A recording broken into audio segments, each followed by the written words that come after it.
The sky erupts in fire and light as a massive winged beast cuts through the clouds, and every bird in the area freaks out and scatters like they're running for their lives. Over that chaos, the narrator admits he used to believe his awakened talents, the ones that grew and sharpened on the battlefield, actually meant he could become something more.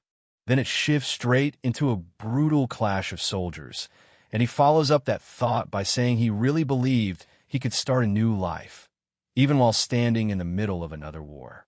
He shifts from the chaos of war to the dream he kept holding on to, saying that in this new life he imagined for himself. He thought he'd finally get the chance to build a real family, something he'd been craving for longer than he wanted to admit. But that hope gets shut down fast, and he admits he was completely wrong about how things would turn out.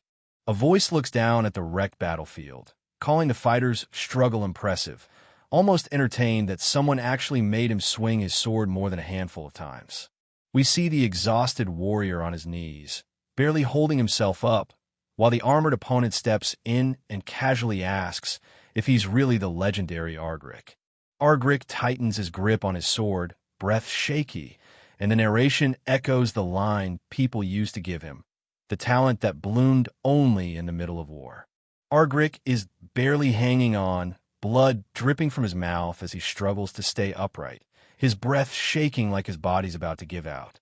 He realizes the enemy actually knows his name, and in the middle of all this wreckage, that weirdly hits him harder than the blows. He never expected something like recognition to feel this good. He lets out a broken laugh, planting his sword into the ground to keep himself steady, and he calls it an honor that someone like this acknowledged who he is. Ardrick forces himself upright, blood still on his face, and he calls out the man standing before him by title, Duke Thermine of the Draenic Empire. The Duke steps forward with calm, confident footsteps, the kind that tell you he's used to winning fights like this.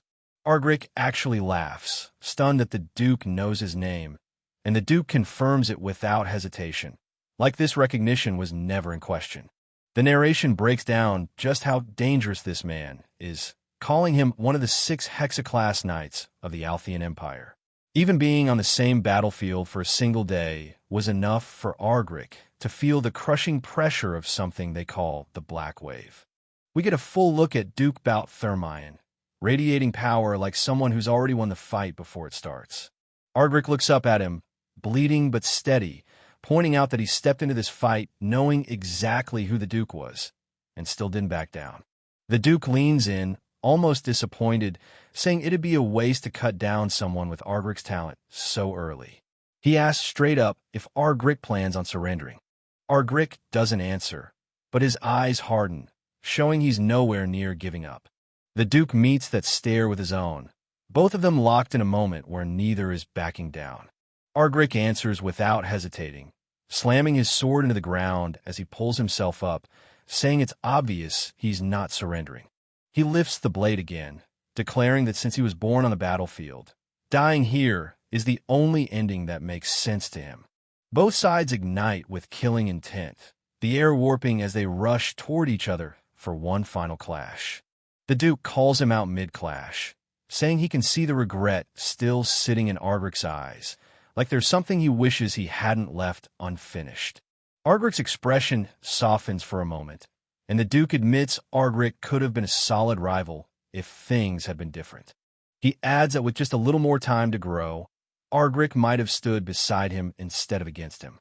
Both fighters step into their final stance, the air between them twisting from the pressure as their blades light up with power. The Duke channels a dark surge of energy around his sword, saying that if this is truly the path Ardrick chooses, then he hopes that in Ardrick's next life, he'll finally be free from all the regrets he's carrying now, as the two of them charge in for the decisive blow. Their blades collide with blinding force, the Duke pushing with overwhelming power while Ardrick strains against it, refusing to fall. The moment shatters into a burst of light, and the scene cuts to a burning battlefield, the war between the Draenic Empire and the Althean Empire raging on for years. In the middle of that chaos, we shift to a young mother clutching her crying baby, revealed to be a widow who lost everything and is now just another refugee trying to survive the flames of war. The narrator explains that his mother passed away while he was still a baby, leaving him alone in a world torn apart by war. A grim reminder follows, showing that everyone knew exactly what fate awaited a war orphan. Nothing good. We see a group of kids fighting to survive, scavenging armor and weapons from fallen soldiers. Among them is the narrator as a child, already learning how to live by looting battlefields. Growing up with nothing but survival on his mind, he learned to live by doing whatever it took to stay alive, no matter how desperate it looked. By the time he turned 14, he was thrown straight into his first real battlefield, a city swallowed by flames and chaos. From that moment on, he was fighting for his life against armored soldiers, getting dragged into the brutality of war before he was even old enough to process what any of it meant. The battlefield explodes into chaos, blades clashing and lightning like sparks flying as soldiers tear into each other. In the middle of all that, the young boy fights with everything he has. That moment becomes the turning point. Right there, in the blood and fire, his hidden talent finally awakens. A scream rips out as his eyes widen, power surging through him for the first time, changing the direction of his entire life. His mana core finally kicks in, flooding his body with power and sharpening every movement. His senses spike, his reactions explode, and he tears through enemies like a completely different person. Time skips ahead to a calmer moment, where someone addresses him as Commander Argrick and tells him they're planning to recommend him for a prestigious special night appointment. The narration explains how far he grew, surpassing 3 mana cores and eventually evolving into a rare quad-core wielder, someone carrying 4 cores inside their body. Argrick listens as he's told straight up that with his talent, even joining the elite Hexaclass Knights of the Empire, the top 5 wouldn't be out of reach. A small smile forms, and the narration reveals the truth. He had finally gotten the chance he'd been chasing his whole life. As armies gather and banners wave, he tells himself that once this war finally ends, maybe he'll be able to stop fighting for once. Maybe he'll finally get a taste of real peace after spending his whole life surviving through violence. But even in that hope, the battles rage on around him, and he admits he just wants freedom from this exhausting, endless life of war. Argrick charges in again, tearing through enemies with raw determination, fighting like someone who refuses to fall before reaching what he's been chasing. But the narration shifts, revealing the truth he never said out loud. He was right on the edge of achieving everything he'd worked for. Then the Duke unleashes a devastating surge of power, blowing soldiers away and cutting down any hope that Argrick's future would unfold the way he imagined. Argrick makes one last desperate charge, throwing everything he is into a final strike, refusing to let his dream die without swinging his blade one more time. But the narration cuts in, quiet and heavy, admitting it's a shame things ended like this. He confesses the truth he never said out loud. He wanted to climb higher, farther than anyone expected. His final strike meets the Duke's blade, but the clash ends with Argrick being completely overpowered, his body thrown back by the sheer force. He lets out a raw, broken cry, pain and frustration pouring out along with everything he'd held in for years. The narration reveals the deepest regret of all. More than power, more than status. He just wanted the chance to build a family of his own. A blinding flash erupts, swallowing everything as Argrick's body is hurled through the air, his dreams slipping away in an instant. He crashes to the ground, bloodied and broken, and the narration admits it plainly. His dream was crushed, and there was nothing noble about how it ended. The screen fades to darkness, and he quietly reveals that he truly believed this was the end, but something else was waiting for him. Warm voices echo around him, calling a baby little Dane, and joking about how quiet and well-behaved he is, like he barely makes a fuss. Argrick's consciousness stirs, confused, wondering what this strange situation even is. He opens his eyes to see a completely different world, soft light, gentle hands, and someone admiring how bright and beautiful his baby blue eyes are. He realizes he's no longer on a battlefield, but in a newborn's body. A noble-looking couple stands over the crib, calling him a blessing from God and smiling like they've just received the greatest miracle of their lives. Inside the crib, Ardrick freaks out internally, confused and panicking as he tries to process the fact that they're talking about him as a child. One of them lifts him up gently, and he's completely overwhelmed, wondering what in the world is going on as he realizes he's really been reborn into a new family. His new father lifts him proudly, already hyping him up to become a great spearman just like him. Ardrick freezes, mentally screaming as he tries to process the word father. His mother immediately cuts in, offended and ready to argue, demanding to know what he's talking about. She declares with full confidence that Dane is destined to become an incredible assassin instead, clutching the baby while the father panics in the background. The father tries to reason with her, completely horrified at the idea of their baby becoming an assassin, insisting that a proper man should wield a spear. She fires back instantly, shutting down his speech about how beautiful spear arts are and doubling down that being an assassin is way better. She even starts hyping it up, saying he could slip through the shadows, take out targets without anyone noticing, and vanish into the night like it's the coolest job ever. The scene shifts to a peaceful estate under a bright sky, and he confirms to himself that this is real. He reflects on how he truly believed he would die back on that battlefield. Yet something completely unexpected happened. He ended up reincarnating, right in the Althean Empire, the same nation he'd fought against his whole life, turning his enemy's land into his new beginning.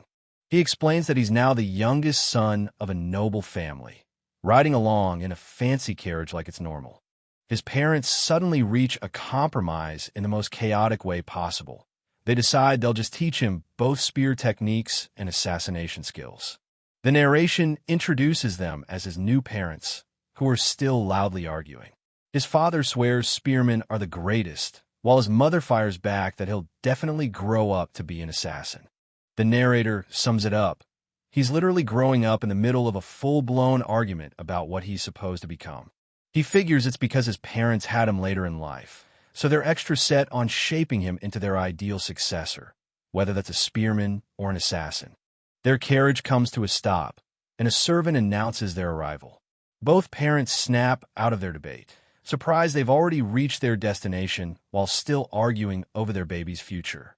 His father reaches out for his mother's hand like a gentleman, but she gets flustered, worrying someone from the castle might see them being affectionate.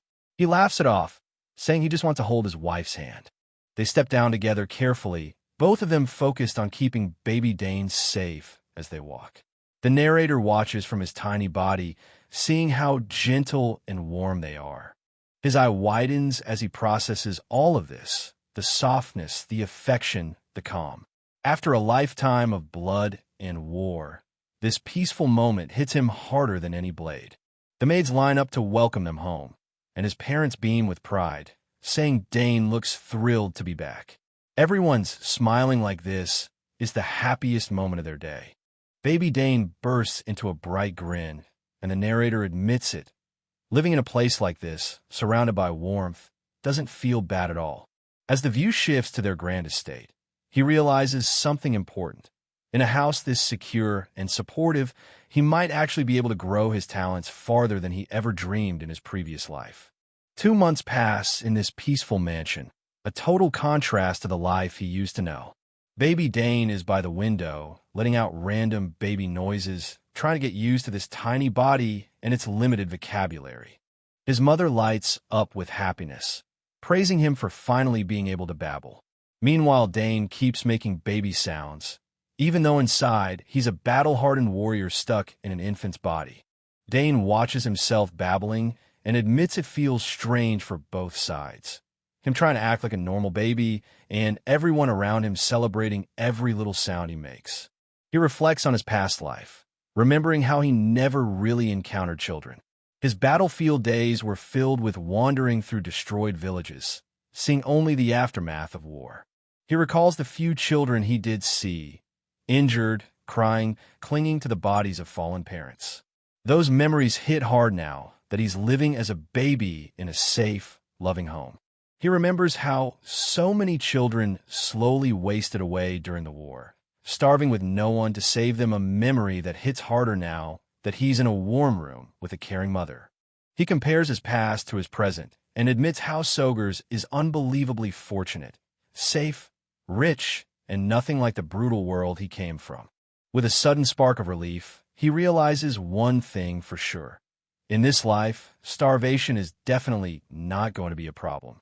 The door bursts open as Dane's father excitedly calls out, eager to show off something important. He dramatically slams a long weapon onto the floor with a loud thud, making sure everyone pays attention. With the pride of a man presenting a national treasure, he announces, "This is called a spear," while Dane's mother watches with the expression of someone who's already tired of this conversation. Dane's father proudly shows off the spear, asking if it looks cool, while baby Dane forces a polite smile. The narration confirms it. This eccentric man is actually his father. Despite his goofy behavior and over-the-top personality, his father isn't just some energetic noble. He's revealed to be Sogers, the Empire's strongest hexaclass spearman, a legendary war hero known as the Blue Whirlwind, famous for wiping out battlefields with sheer speed and power. His mom snaps instantly, scolding his dad for bringing a weapon into the baby's room, while Dane just watches like, "Is this normal here?" She grabs him by the collar, shouting that she already said no early training, revealing her true identity. Lily Sogers, the Empire's former top assassin. She threatens that if he keeps pushing spear lessons, she'll start teaching stealth techniques right now. Dane's narration sums it up. His mother might be an assassin, but she yells way louder than you'd expect from someone who's supposed to be silent in the shadows. Dane's father tries to defend himself, saying other prestigious families give their kids weapons or staffs right at birth. Dane, meanwhile, is exhausted just watching his parents argue. A sarcastic thought flashes through Dane's head. What a harmonious family, as the couple bickers nonstop over what weapon he should use. But then his gaze sharpens. He knows there's a reason they care so much about shaping his future. It isn't just parental pride. Something bigger is behind their obsession. He explains the real reason his parents are obsessing over his future. They already lost their hopes with his two older sisters, who picked completely unrelated careers instead of spearmanship or assassination. The scene shifts to the estate again, showing just how big and prestigious their territory is, and how much pressure comes with being the family's last hope. His two sisters surround him next, playing with him and showing off silly tricks like puffing cheeks, while Dane just lies there letting out baby noises, wondering how this became his life. His sister Arabella is all over him, pinching his cheeks and squealing about how cute he is, while Dane just suffers silently in baby form. The narration explains that Arabella didn't follow the spear or assassin path because she was born with insane magical talent. She's been training as a mage since she was a kid. By 12, she was already a 3-chain mage, which is wild considering mages can go up to 9-chain. Basically, she skipped the beginner stages entirely and jumped straight into prodigy territory. Arabella keeps poking Dane's cheeks while asking if he wants to learn magic with her someday, complaining that studying alone is boring. Dane is internally screaming while trying to keep his baby face together. His thoughts snap back with pure frustration. Stop poking. But of course, all that comes out is more baby noises. Claire, the quieter sister, steps in and gently suggests summoning magic as another option. She's way calmer than Arabella, but still part of the growing list of people trying to steer Dane toward their favorite path. The narration shifts to Claire, revealing she's not just quiet. She's a prodigy too. She pulled off her first summon at age 7 and now commands 2 massive spirit beasts at the same time. Back in the room, Arabella urges Claire to poke Dane too, insisting he's incredibly soft, like she's showing off a cute pet. Claire hesitates, visibly uncomfortable, not really the type to squeal over babies, but clearly too polite to say no outright. Dane flails around, making innocent baby noises as his cheeks puff up from all the attention, looking way too adorable for someone who used to be a battle-hardened warrior. He admits he originally thought Claire just didn't like him, but now he realizes it's more of that classic new sibling jealousy vibe. As Claire finally reaches out and pokes his cheek, he notices she's way more relaxed around him now. Less guarded, less distant. She's slowly warming up to him. Claire finally gives in and touches Dane, instantly shocked by how soft he is. Arabella is thrilled, like she just converted someone to the Poke Dane Club. Claire bends down and gently pokes his cheek again, telling him she'll teach him summoning later if he ends up having talent for it. Dane just stares up like he's being drafted into yet another future career. He sighs internally, realizing every member of this family wants to pass down their specialty to him. Spear arts, assassination, magic, summoning, everything. Dane lists his family like a resume of overpowered monsters, starting with his dad, the hexaclass spearman who stands at the peak of the Empire's martial world. Then there's his mom, a former top-tier assassin, so skilled she once tried to take out the Emperor himself. Definitely not your average noble lady. And his eldest sister? A straight-up genius mage who was breaking records before she even hit her teenage years. He finishes the lineup with his second sister, Claire, the genius summoner who can command powerful beasts like it's nothing. The narrator looks at his new family, 2 monster-level parents and 2 prodigy sisters, and sums it up. House Ogres is basically the definition of a perfect noble family. Dane gazes up with a soft smile, admitting that this is exactly the kind of warm, ideal family he used to dream about when he was alive on the battlefield. Dane pauses and wonders if revenge even matters anymore now that he's been given a new life, a new family, and a chance to start over. He reflects on his death, admitting it was bitter and full of regret. But he also knows that the place he died was nothing more than a battlefield, somewhere where death was guaranteed and meaning was hard to find. He admits getting revenge would be pointless anyway.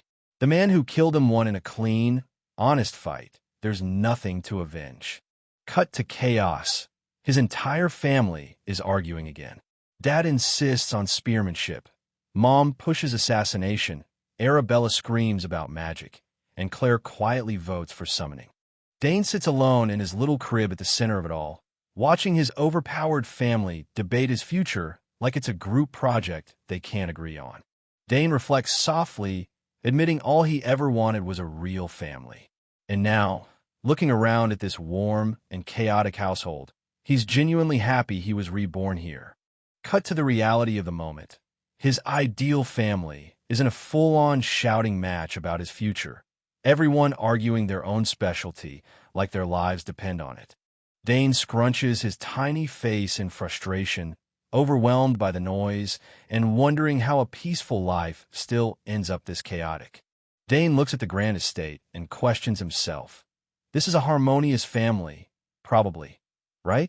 The narration shifts, revealing that House Sogers has a unique tradition, something formal and important that every child must go through. We see a large gathering, nobles filling the hall as Dane's family stands at the front. The ceremony is introduced, the choosing ceremony, where a child's future path is officially decided. The tradition kicks in when a child of the family turns 1 year old. They're seated in front of everyone, ready to choose their destiny. A table is set before them with a bunch of different objects, each representing a possible future path. Whichever object the child grabs first becomes the sign of their future. The family and guests interpret it as a prophecy of what that child will grow up to be. Guests gather at the grand entrance, chatting excitedly. Today is Dane's first birthday, which means it's finally time for his choosing ceremony. People talk among themselves, remembering how his older sisters chose mage and summoner paths. Now everyone's curious. What will the youngest prodigy of House Sogers pick? More guests arrive, smiling as they head inside, eager to witness Dane's choice firsthand. The atmosphere feels like a major event is about to unfold.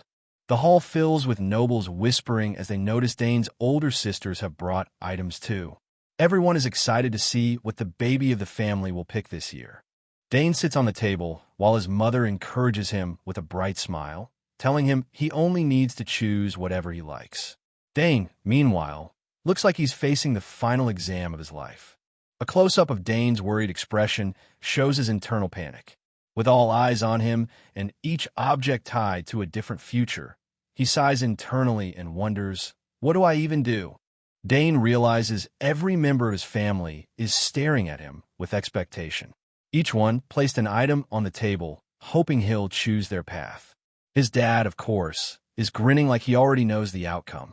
The father is convinced Dane will be drawn to the dragon tail, his prized spear, clearly biased and already imagining victory.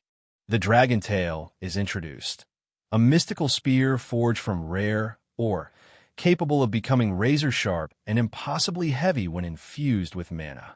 Basically, the ultimate spearman's treasure.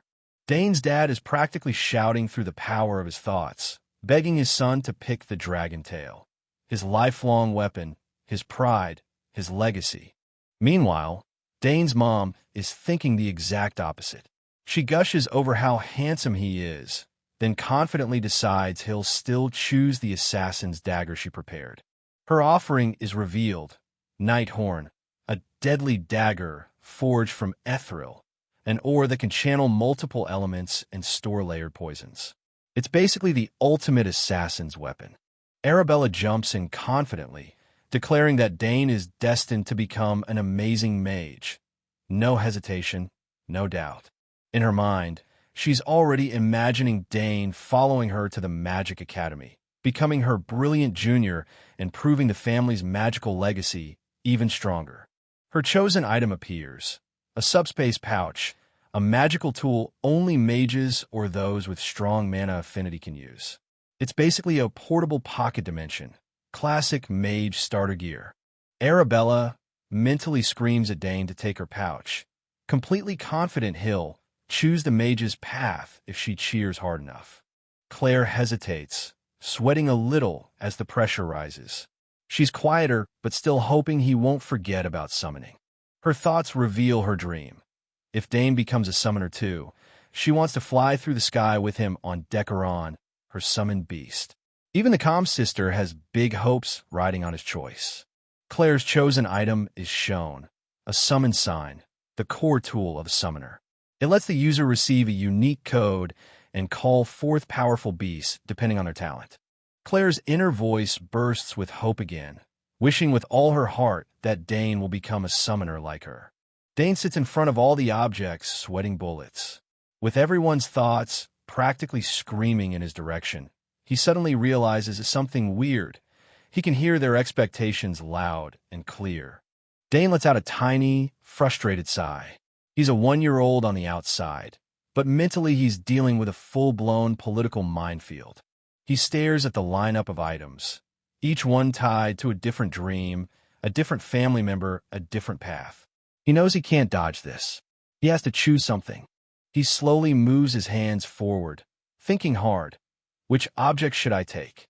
The entire room holds its breath as he reaches out. His whole family crowds behind him like a hype squad with conflicting agendas.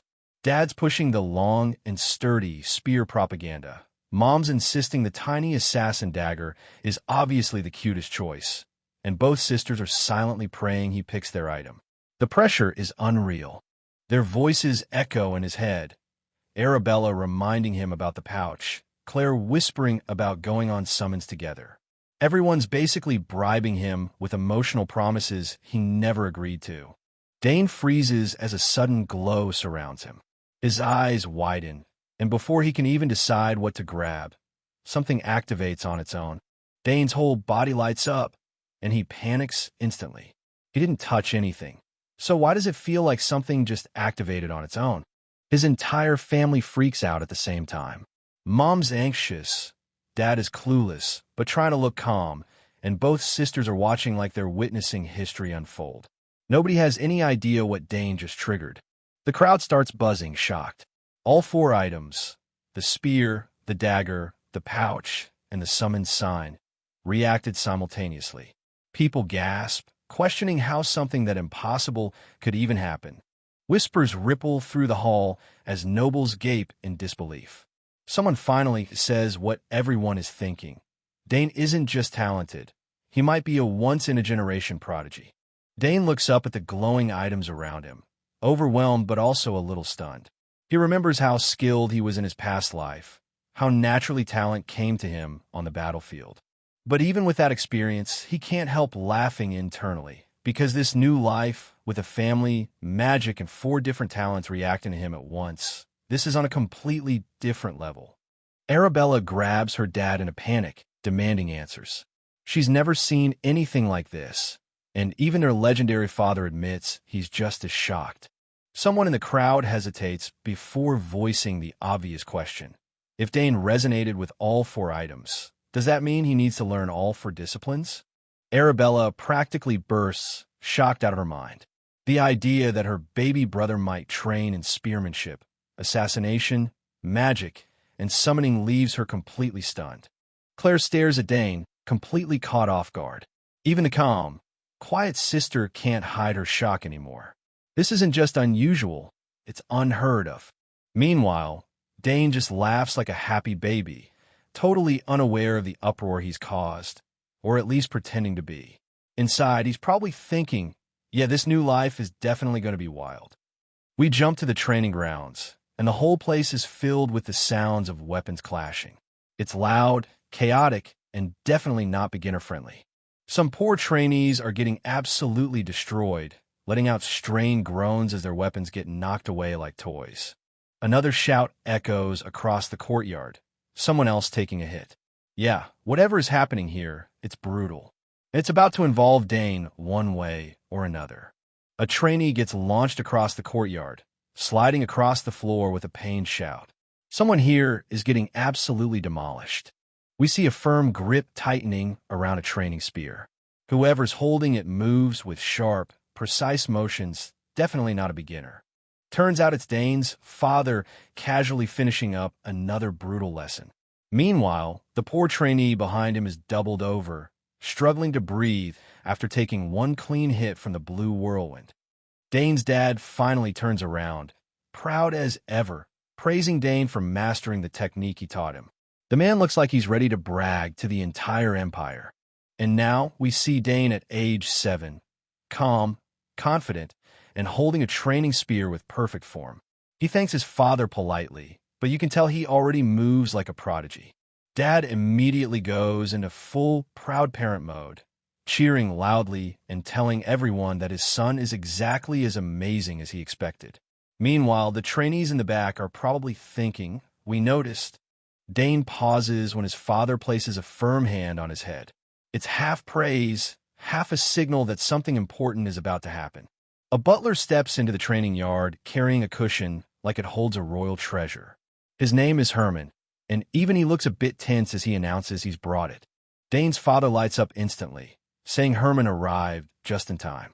Dane looks at the cushion, already having a guess, and asks carefully, "Father, is this what I think it is?" His father proudly explains that this is Dane's birthday present. He was planning to unveil it at the banquet, but he wanted to beat Dane's mother to it. Classic competitive parenting. He steps forward and hands Dane the weapon with full confidence. He's been preparing this gift for 2 whole years, personally commissioning it from a famous craftsman in the capital. This isn't just a present, it's an heirloom-level flex. Dane stares at the weapon in awe, eyes widening as the reality hits him. This isn't some toy or practice stick, it's something serious, and it was made just for him. His father gives a warm smile and wishes him a happy 7th birthday in advance. It's one of those rare moments where the intimidating war hero looks completely soft. Dane reaches out and grips the spear, carefully, almost reverently. You can tell he understands the weight of this gift, both literally and symbolically. He looks up at his father with genuine gratitude and says he'll make good use of it. And for a second, father and son just stand there, proud and happy in the training yard. Dane turns the spear in his hands, completely mesmerized. Just from the craftsmanship alone, he can tell this isn't some ordinary weapon. He admires the contrast, the sleek black handle matched with the clean, sharp silver spearhead. It looks intimidating and elegant at the same time, a real warrior's weapon. He lifts it with ease, surprised by how light it feels despite its size. His father watches with anticipation and asks the obvious question. "So, do you like it?" Dane beams and tells his father he loves the spear. His dad nods proudly, explaining that the weapon was custom-made to fit Dane's physique, so he should start getting familiar with it right away. Dane immediately starts swinging it around with playful excitement, testing the weight and feel like a kid who just got his dream toy, but with surprisingly good form for someone his age. His father watches him with a soft, satisfied smile. You can tell he's not just proud, he's relieved. His son really does have the talent to inherit his legacy. Dane's father calls out to him, shifting from proud dad to strict instructor in a heartbeat. He asks a classic training question. What's the difference between a sword and a spear? A small tap of his spear signals Dane to think seriously. Dane answers calmly, reciting the fundamentals like a seasoned trainee. A spear's length keeps enemies at a distance, and because its point is so narrow, every strike has high efficiency and piercing power. The kid is 7, but he talks like a future master. Herman silently nods in approval as Dane nails the explanation. Even the butler looks impressed. Dane's father expands on it, explaining that once you reach a high level, spears actually become harder to use than swords. A spear has a minimum attack distance, and maintaining that gap becomes the real challenge. It's the core weakness of spear combat. But then he softens the lesson with a smile, reminding Dane not to stress too much. Every weapon has its strengths and weaknesses. What matters is mastering the one you choose. Dane's father continues the lesson, reminding him that even swords, often considered the perfect weapon, have weaknesses depending on the situation. No weapon is flawless. Dane nods enthusiastically, taking the advice to heart. He's eager to learn, and it shows. His father suddenly shifts gears, spinning his spear with explosive speed. Swirls of wind whip around him as he prepares to show Dane something special. Something only the strongest spearman in the Empire can demonstrate. Dane's eyes widen as he focuses, fully locked onto his father's movements. Even as a kid, he can feel the sheer force gathering in the air. Wind coils around his father like a tornado of mana. Dane can hardly keep his footing as he watches. This is the true power of a hexaclass spearman. The pressure alone feels heavy, and the magic swirling around him is overwhelming. His father closes his eyes for a split second, centering his energy. The calm before the storm, and Dane knows something insane is about to happen. His father launches forward with explosive speed, mana bursting from his footstep. The spear hums with power the moment his hand tightens around it. Dane watches in awe as a vortex of light swirls around him. His hair and clothes whip in the wind generated by just the pressure of his father's movement. With a single upward thrust, his father unleashes a massive wave of energy. Dane's jaw drops. The man only thrusts the spear once, yet the air itself twists like he's stirring a storm. His father explains the phenomenon calmly. The space distorted because he released his magic power at the exact moment he thrust the spear, combining physical motion with mana output. He adds that this technique relies on the unique trait of a core, which allows a person to concentrate magic into a single point for explosive results. Dane nods, saying he's heard about this from his sisters. People with cores can push their physical limits far beyond normal humans, and the more cores someone has, the higher their ceiling becomes.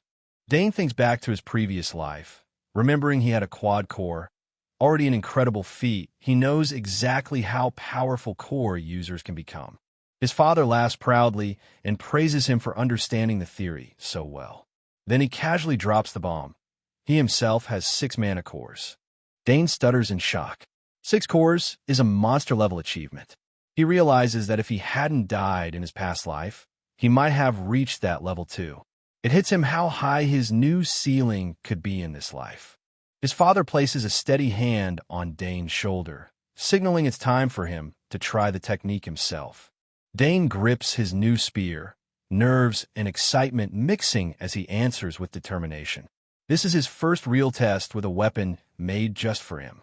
His father gives him calm, focused instructions. Relax, clear your mind, and thrust without overthinking. A pure, instinctive movement, letting the body and mana sync on their own. Dane focuses, eyes sharpening as he prepares himself. This is his moment to prove he's more than just a reincarnated prodigy. He steps into position, answering his father with confidence.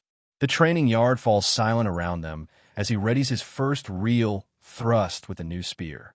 He reflects for a moment. Back in his past life, spears never interested him.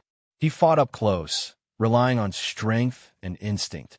But now, this is a fresh start, a new weapon, and a new direction for his growth. Dane admits to himself that in his past life, he only ever used spears as a secondary weapon. His real talent was always in swordsmanship, so spears never got his full attention. But now, he tightens his grip, steadies his stance, and psychs himself up. This time he's giving it everything. No holding back, no half effort. All right, time to give it my all. His father watches with a satisfied grin, noting Dane's posture. Even before the first thrust, the kid's form is already clean and solid. A natural talent, through and through. Dane's father watches him closely, thinking back to his own journey. It took him 7 whole years to pull off this technique for the first time. But with Dane's insane natural talent, maybe, just maybe, he'll pull it off way sooner. Then his eyes go wide. Something shifts in the air, an energy spike he didn't expect. The training ground lights up as mana surges around Dane. In the next instant, a burst of red energy explodes from Dane's spear. The ground cracks, the air distorts, and even his father is forced back in shock. His father rushes over in total shock, demanding to know how Dane pulled that off. The move he just performed should have been impossible at his age. But the shock quickly turns into pride. He laughs, genuinely impressed, realizing Dane didn't just imitate the technique. He executed it cleanly. Dane calmly explains how he did it. He gathered his mana at the exact moment he thrust, funneled it straight into the spearhead, and then severed the mana flow the instant it reached the tip, creating that explosive distortion. He speaks like it's basic math, but this is technique only elite warriors can manage.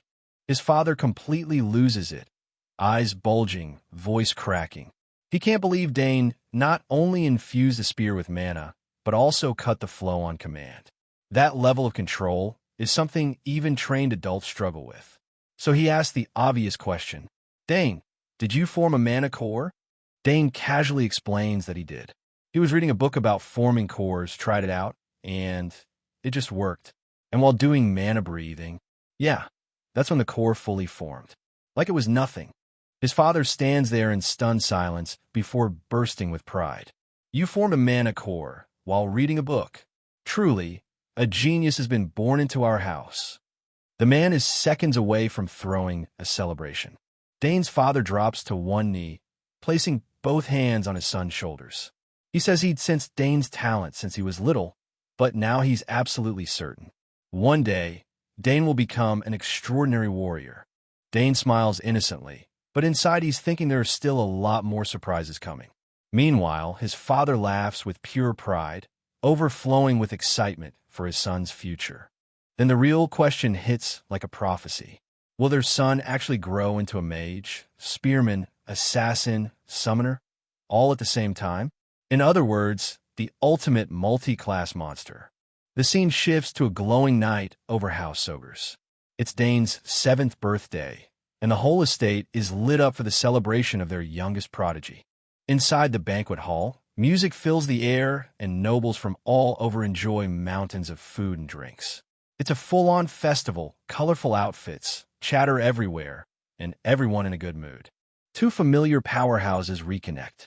Duke Bout greets Arkin with a booming laugh, and Arkin responds just as warmly. These two war legends talk like old drinking buddies, completely at ease despite their insane reputations. Duke Bout waves off the formalities with a big laugh. He tells Arkin to relax and talk like they always do. Despite being the head of the strongest house in the Empire, the guy talks like a friendly uncle at a barbecue. Arkin leans in and whispers that too many people are watching, so he'll act casual later. Bout just laughs and tells him to do whatever he wants. Clearly they've been friends forever.